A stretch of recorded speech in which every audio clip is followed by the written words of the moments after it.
บุคคลทั้งหลาย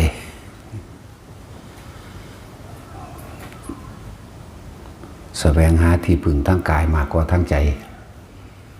คือเขาเห็นตามโลกตามทั่วๆไปนั่นแหละบางคนเกิดมากอะ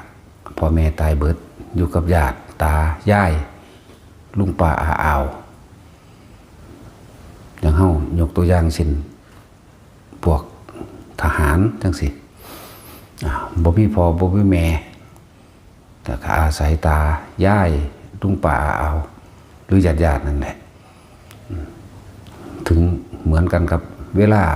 เยี่ยมญาติคือทหารฝึกใหม่จังสิเขาไปเยี่ยมญาติปัญหา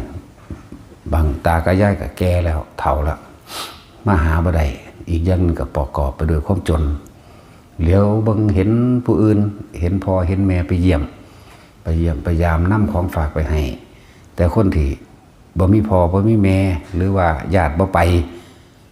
ด้วยความยากจนก็เหตุผลหนึ่งด้วยความแก่ชราก็เหตุผลหนึ่งจังซี่ก็สิมีความ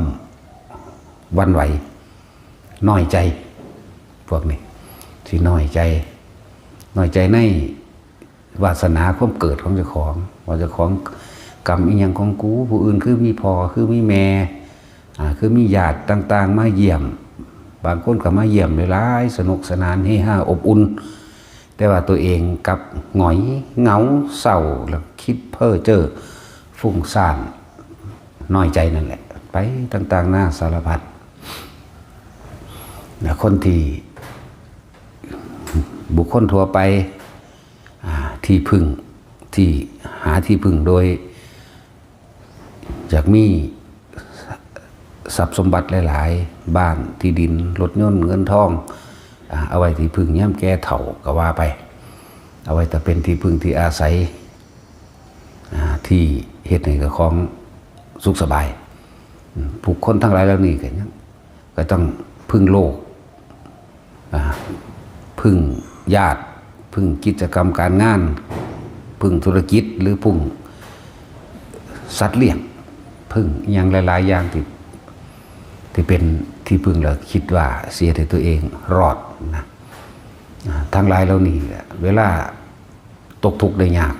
เวลาลำบากมากคิดไปในทางโทษคนอื่นโวยวายโทษญาติพี่น้องโทษหมู่พวกรวมธุรกิจโทษดินฟ้าอากาศร้อนเกินไปหนาวเกินไปโทษน้ำท่วมโทษไฟไหม้โทษลมโทษสงครามโทษโรคระบาดโทษไปเบิดโดยทางอื่นนี่คือผู้ยังแสวงหาที่พึ่งอันอื่นที่ไม่ใช่ธรรมที่บ่เป็นธรรมนี่คือพวกที่ยังไม่เข้าถึงความจริงพอเข้าถึงความจริงที่สุดของโลกพอเข้าถึงที่สุดของธรรม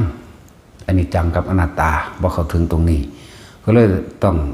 แลนแสวงหาที่พึ่งอันอื่นนะที่บ่อาจสามารถพึ่งได้จริงเป็นแค่ของชั่วคราวแต่ว่าบุคคลที่เข้าถึงความจริงแล้วย่อมไม่พึ่งสิ่งอื่นเลย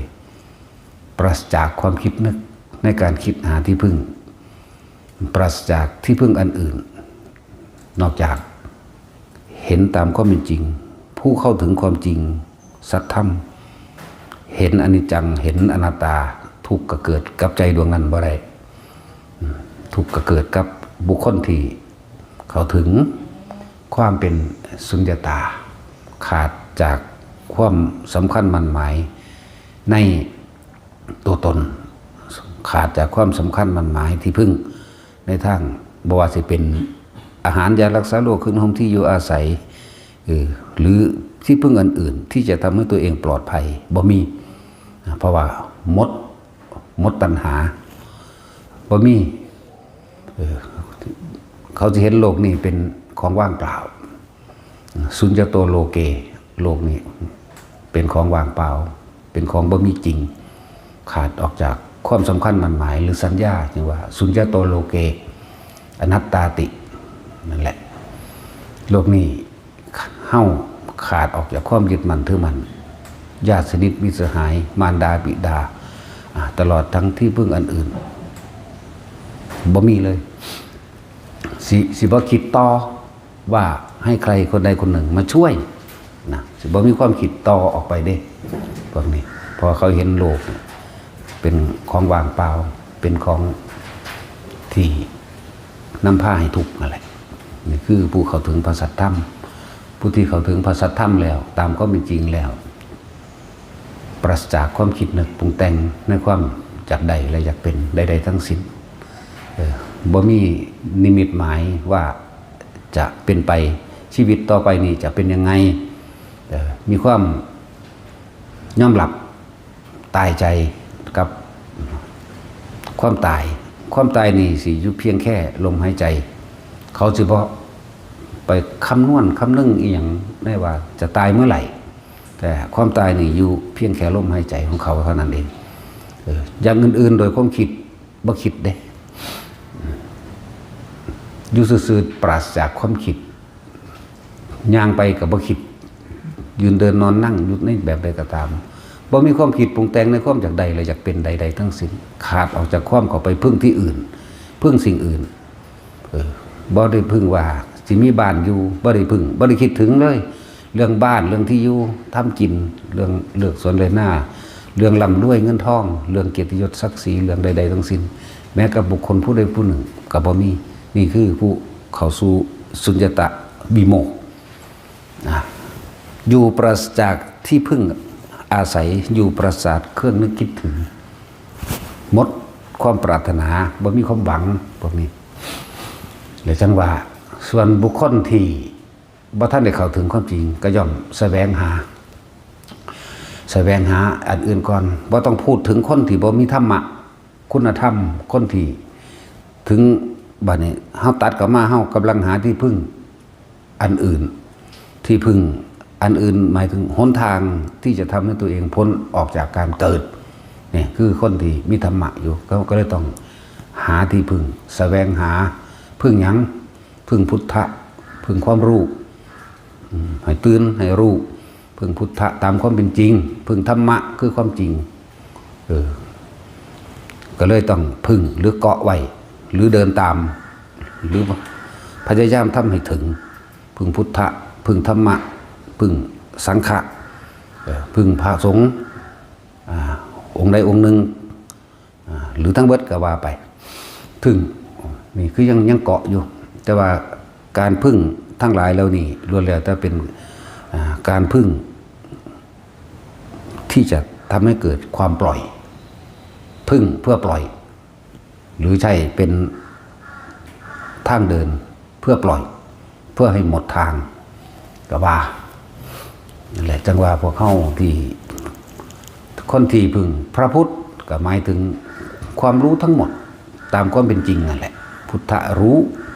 ความรู้ทั้งหมดตามความจริงแต่ว่าเรายังไม่เข้าถึงความจริงยังมีความ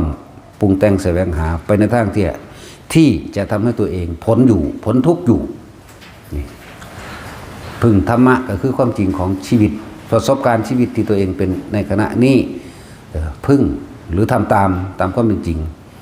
นั่นแหละจึงมีหนทางต่างๆธรรมะพึ่งแบบใดกับพึ่งสัมมาทิฏฐิสัมมาสังกัปโปวาจามรรคในองค์8พุทธะรู้ตามความเป็นจริงก็เป็นสัมมาทิฏฐิแต่เฮามีความเห็นถูกต้องตามความเป็นจริงว่าสิ่งทั้งหลายทั้งปวงนี่เกิดขึ้นจากตัวเองไม่ได้ขึ้นจากผู้อื่นบ่มีสิ่งศักดิ์สิทธิ์มาดาลบ่มีคนใดสิมาปลดทุกข์ให้กันได้นอกจากตนจึงเป็นสังฆะพุทธธรรมะสังฆะร่วมอยู่ในจิตใจของผู้นั้นก็เลยว่ายึดพระรัตนตรัยมั่งพึ่ง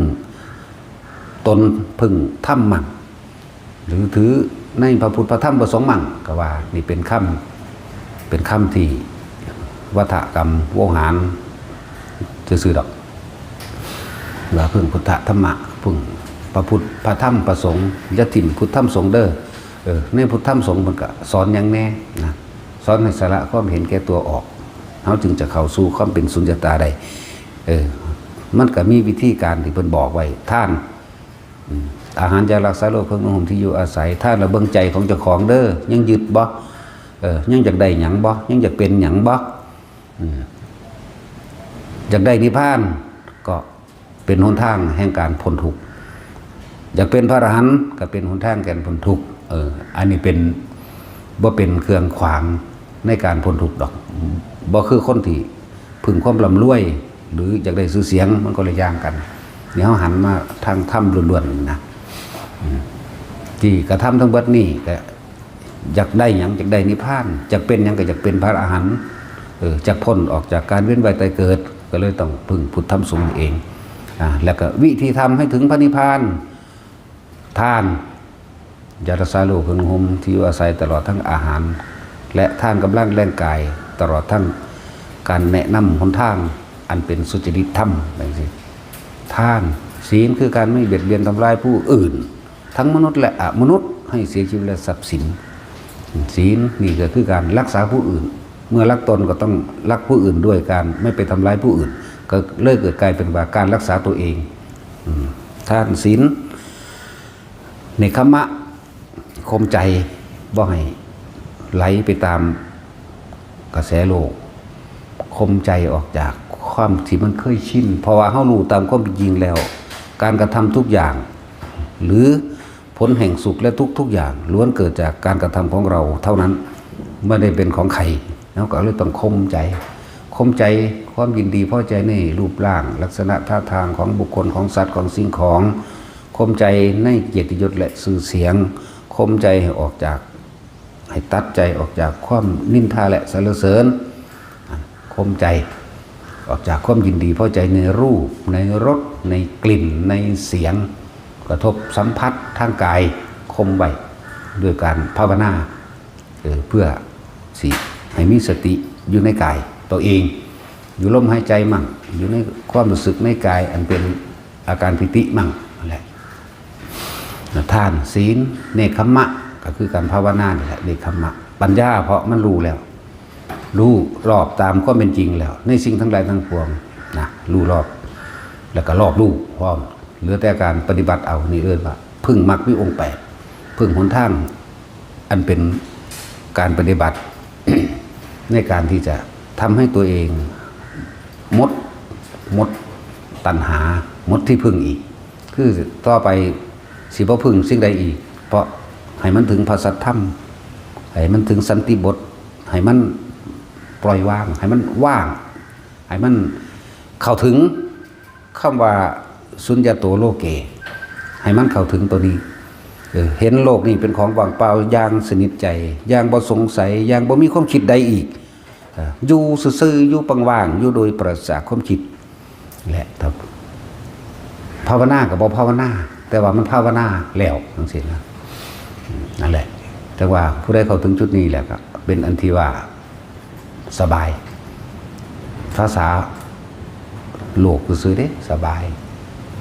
ถึงสันติบทแหละครับสบายเป็นปรมังสุขขังก็เป็นภาษาโลกซื่อๆเด้ที่สุดแห่งความสุขอันปราศจากการอิงแอบในรูปรสกลิ่นเสียงแล้วนะบ่มีอันใดเป็นที่พึ่งบ่มีอันใดเป็นที่ต้องหวังบ่มีความยึดมั่นถือมั่นในที่อยู่อาศัยอย่างเนี่ยวัดกูกับบ่แม่นวัดกูอันนั้นอันนี้ทุกอย่างอาหารว่าดีก็ธรรมดาอาหารดีหรือบ่ดีก็บ่มีความคิดปรุงแต่งยารักษาโรคดีหรือบ่ดีก็บ่มีความปรุงแต่งหายหรือบ่หายก็บ่มีความปรุงแต่งคิดนึกต่อไปอีกแหละดังว่าอาหารยารักษาของที่อยู่อาศัยต่างๆก็เป็นแค่ว่ากายมันบ่ทันตายซื่อๆก็เลยต้องอยู่กับมันแต่ว่าบ่มีความหวังกับมันบ่แสวงหาบ่ดิ้นรนหาในความอยากได้บ่อยากได้เป็นธรรมดามีดูดังว่ามีชีวิตเหมือนกับล่อวันที่มันจะตายซื่อๆเด้หังคำว่าล่อนี่มันเป็นบ่หามถ้ำซื่อๆเด้แต่จริงบ่ล่อหยังบ่มีเมื่อวานบ่มีมื้ออื่นเมื่อวานก็บ่มีพรุ่งนี้ก็ไม่มีแม้ปัจจุบันก็บ่มีนั่นแหละมันเป็นอย่างที่อธิบายได้อยู่แต่ว่าผู้บ่ทันได้ถึงก็บ่ถึงนั่นแหละ อธิบายว่ามันว่างแต่เท่านั้นแหละนี่แหละจังว่าผู้เห็นโลกเป็นของว่างเปล่าแล้วก็สบายเขาถึงพระสัทธรรมส่วนบุท่านใดเขาถึงก็ต้องพึ่งซะก่อนพึ่งหยังพึ่งพระรัตนตรัยพุทธะพึ่งความรู้ตามความเป็นจริงธรรมะพึ่งความจริงแล้วก็ปฏิบัติตามจริงสังฆะก็คือพึ่งผู้เพิ่นนำพาซะก่อนสอนไปซะก่อนแต่สุดสังฆะแท้คือตัวเองพึ่งตัวเองได้บ่เริ่มพึ่งตนพึ่งธรรมตามความเป็นจริงนะมองที่สิ้นสุดความทุกข์ทั้งเบิดมีมองเดียวสถานที่เดียวจิตเดียวหรือความว่างเปล่านั่นที่มันมีอยู่ในนี่ที่มันถือว่ามันมีก็เป็นภาษาจริงๆมันบ่มีนะมาถึงที่สุดตรงนี้แหละก็คำว่าเกิดคำว่าตายมันก็บ่มีนั่นแหละว่าบ่มีเกิดบ่มีตายบ่มีไปบ่มีมาบ่มีแตกบ่มีดับบ่มีอีหยังมันเป็นของมันแบบนั้นธรรมชาติเป็นแบบนั้นไม่มีชาติหน้าและชาติหลังแม้กระทั่งชาตินี้ก็ล่ะไม่มีเมื่อวานไม่มีวันพรุ่งนี้แม้กระทั่งไม่มีแม้กระทั่งปัจจุบันบ่มีมันบ่คิดเด้อยู่กับหมู่กับพวกมันก็บ่ได้คิดหยังนอกจากมีคำถามก็ต่อไปตามนั้นแล้วก็มันก็บ่ยืนยันแล้วมันก็บ่ตัดสินอีกอยู่ผู้เดียวหังอยู่แบบบ่คิดคักเพราะว่ามันบ่มีแนวเข้ามานะมันบ่มีแนวเข้ามาให้คิดเพราะว่าเฮาบ่นำมันเข้ามาคิดนะทุกสิ่งทุกอย่างเปรียบเทียบพ่อในเห็นเป็นรูปธรรมใดเฮาอยู่ในป่านี่เฮาก็เห็นต้นไม้ทุกต้นนั่นแหละที่เฮาเดินผ่านไปก้อนหินต้นไม้ขี้ดินลมแดดครึ้มหรือสว่างหยังก็แต่ว่าบ่คิดนี่ไหมมันสบายดิคนบ่คิดอย่างสบายหางบ่แม่นประจำบ่ได้เวลาคุยก็คุยโดยสัญญาณเอาความรู้ต่างๆโดยที่ตัวเองผ่านมาเว้ามั่งเอาความรู้โดยที่จดจำมาเว้ามั่งเพื่ออธิบายเพื่อให้เกิดความว่างความคลายความจางคลายในความสงสัยทั้งหลายผู้ใดเข้าถึงพระสัทธรรมแล้วก็สบายก็ได้แต่ว่าสบายนั่นแหละสบายกับสบายคือตัวเนาะพอ